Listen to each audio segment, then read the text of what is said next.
Estudo 6.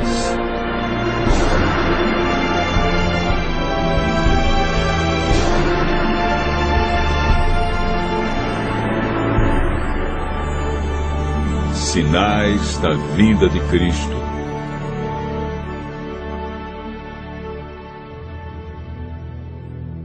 Estando com os discípulos no Monte das Oliveiras, Jesus ouviu deles a seguinte pergunta: que sinal haverá da tua vinda e da consumação do século?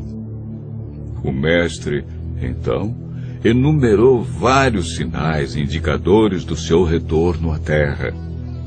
Alguns sinais destes apresentados tiveram cumprimento inicialmente em Jerusalém e serviram como maquete ilustrativa dos acontecimentos do fim. Outros sinais, porém, estão se cumprindo agora, em nossos dias.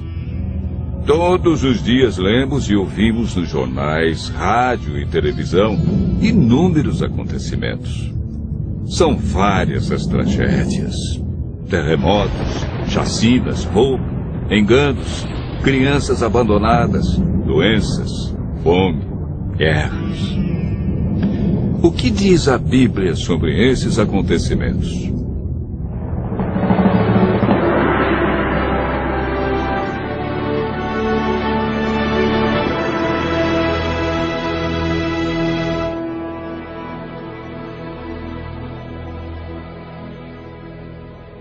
Vamos analisar os sinais que antecedem a sua volta em 3 partes.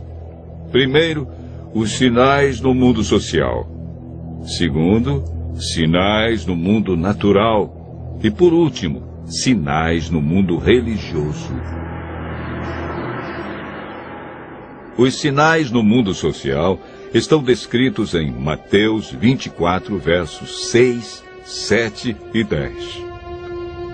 Jesus profetizou que antes de sua volta, o mundo estaria envolvido em guerras, fome, nação contra nação, reino contra reino, traição e ódio entre as pessoas. Na segunda carta de Timóteo, capítulo 3, versos 1 a 5, nos fala de tempos difíceis. Desemprego, fome, pessoas egoístas, avarentas, pessoas blasfemando de Deus, filhos desobedientes à paz, homens sem domínio de si. Esses sinais no mundo social são provenientes da obra de Satanás e não de Deus. Na segunda parte do nosso estudo, falamos a respeito dos sinais no mundo natural. Mateus 24, versos 7 e 29, fala de sinais que estão acontecendo e que já aconteceram. No dia 19 de maio de 1780, o sol escureceu.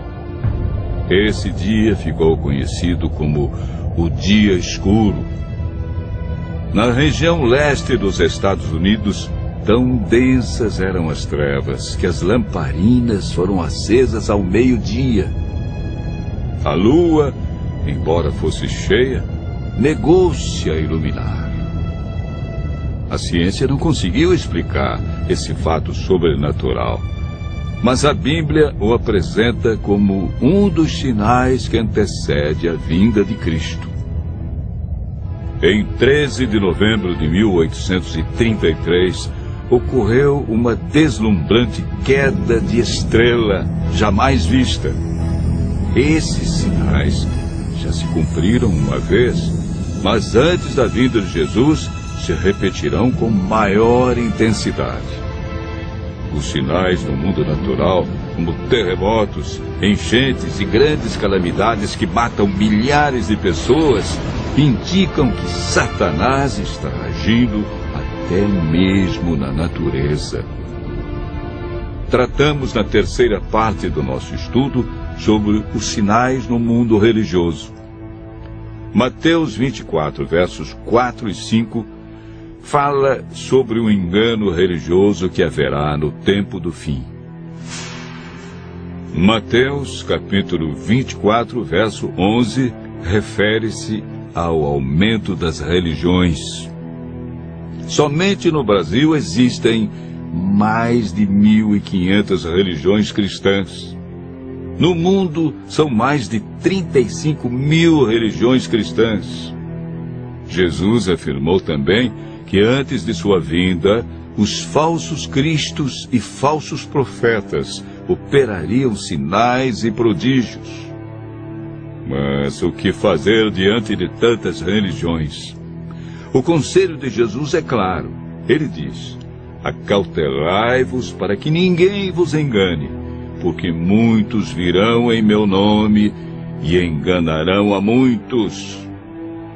Segundo Pedro 2, versos 1 a 3, fala da atitude de líderes religiosos que são movidos pela ambição e acabam usando a religião, a Bíblia, milagres e o nome de Deus para explorar as pessoas que os procuram em busca de curas, sinais e prodígios.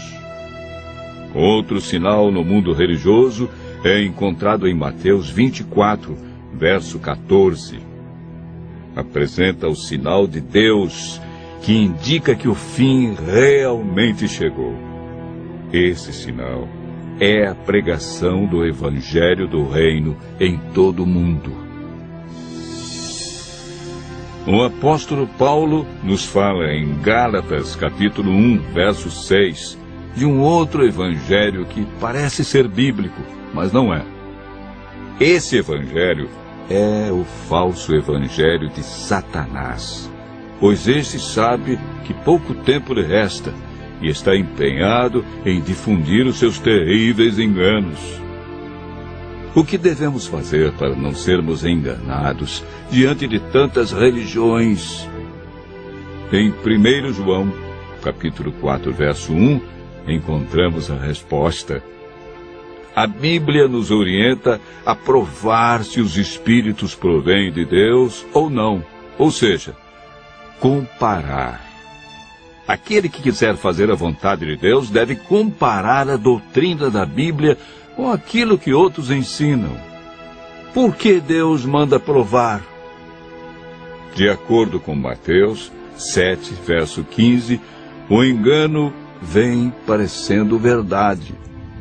Vimos que os sinais preditos por Cristo estão todos se cumprindo, indicando que em breve todo o mal do universo terá seu fim. O que está faltando para Jesus voltar? Primeiro motivo: o Evangelho verdadeiro precisa ser levado a todo mundo. Segundo, Jesus está a cada dia dando mais oportunidades. Ele é paciente e espera uma decisão de cada um de nós ao lado da verdade. Lucas 21, verso 28, declara que, ao começarem estas coisas a suceder, exultai e erguei a vossa cabeça, porque a vossa redenção se aproxima. Continue ouvindo a voz de Deus. Em breve, vamos contemplar Jesus vindo sobre as nuvens do céu com poder e grande glória.